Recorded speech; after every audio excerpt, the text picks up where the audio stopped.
Thank you, Laura. It's great to be here. It's great to see a big turnout. We didn't know that Diane was going to make it here, so you truly know that this PowerPoint, we're doing it on the fly, so she doesn't know when I'm going to call on her, but this is evidence of the fact that we have lived through some tough times together. I will start the presentation by talking about why food when we're talking about a poverty workshop. I have a slide up for it, but since it's not up there, I'll just say that I don't know anybody in this room who can get along without food, even though we can get along without a buck in our pocket. So we all need to eat. That's the very basic reason why food is important. And its connection to poverty is that people often compensate or do not spend on food to save money for other expenditures such as rent and childcare and other expenditures that are not really flexible. So people will shortchange themselves in terms of buying healthy, good, nutritious food and save that money for other things. So food is a pretty big problem, not just in Buffalo, but in the country as a whole. And we may not know it directly, but we know the symptoms. We know that our children, for the first time in the United States, are going to have shorter lifespans than their parents. That's the prediction. We know that we are facing a situation where children are dealing with diet-related diseases. Obesity rates are high. You've heard all the stats. Juvenile diabetes is a pretty big concern.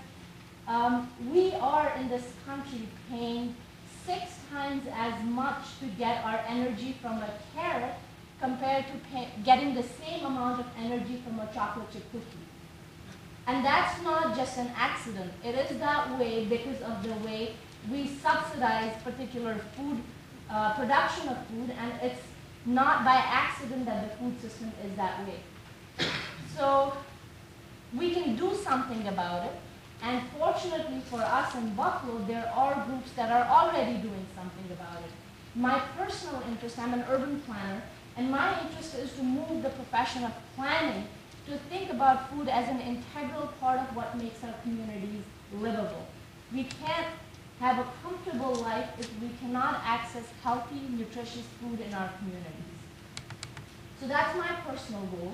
I moved to Buffalo in 2001 looking for some group, some individual who was doing what I was thinking about.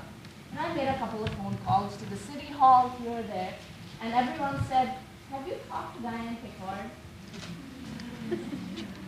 And so I finally found Diane in 2002. So the story that we're going to tell you, Diane doesn't know what the story is, but the story that we're going to tell you is a story that started in 2002 with Massachusetts Avenue Project really doing a lot of the work and me thinking about the work and then figuring out what is wrong with my thinking and sometimes how can they change what they're doing. And that's kind of our partnership. You want to find it? Yes, thank you.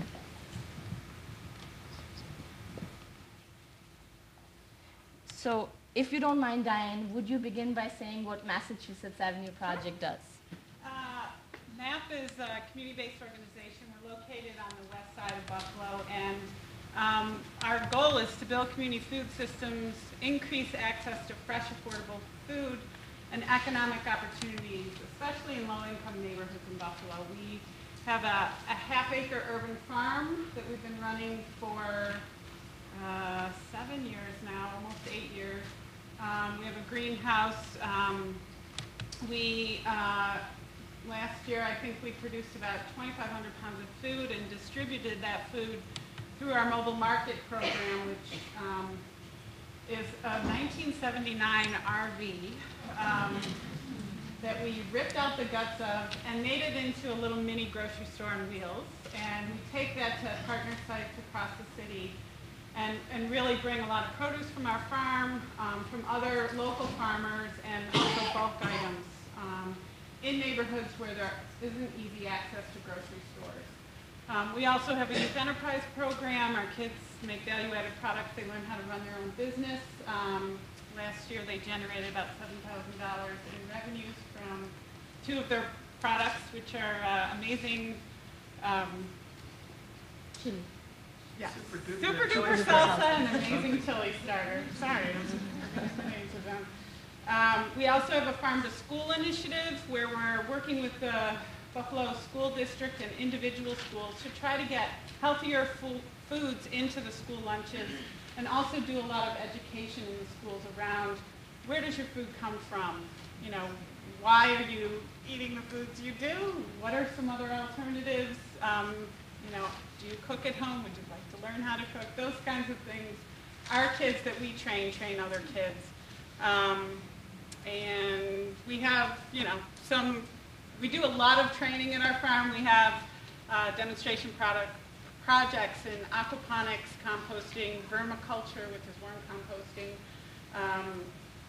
and lots of rainwater harvesting and organic growing methods, and do training all over Western New York in those things as well. So Diane touched on the bullet points you see on the left side. She skipped the fundamental one, which I think is really important for researchers, which is that they are rooted in the community, which is the first bullet point on the left side, but she didn't need to say that. The last one is that they also provide internship and training opportunities for students from the university. By a show of hands, how many people in this room are from the university? Not just UB, but other academic. Okay, great. So some of this information might be helpful for community members, but it might also be helpful for university representatives to think about how to connect their work across the two domains. So that's what we're going to speak to. What Diane described is really the work they implement in the community. On the right side is a description, loose description of what the academic partner does, which is really the Department of Urban and Regional Planning and myself and the people who work with me on these projects. And there are really 4 pieces to it, and I put up some examples that I will show you, and Diane can speak to the implementation part of that as we go through. So our partnership started in 2002, like I said, when we met. And it started with what I was able to bring to the table, and was the ability to do some planning work, which is what we are good at, Department of Urban and Regional Planning. Our students prepared for MAP a plan, a community food system plan, which is called Food for Growth. So that planning project helped make some recommendations for what MAP could do in the future years. So this was done in 2003. For us, it was very beneficial because it allowed students to experience some real-world planning in action, to do the work for a client in the community. So it was very meaningful for them. A second project, or a second area, is just that by spending time with the staff at MAP and looking at their projects, it sharpens my research questions. I'm able to ask better research questions when I see what they're doing on the ground. And one example of that is the project that I've been working on assessing food deserts. You heard a lot of comments that Diane made about sending a mobile market, and one of the projects really ties that research with this implementation project of sending mobile markets into food desert areas.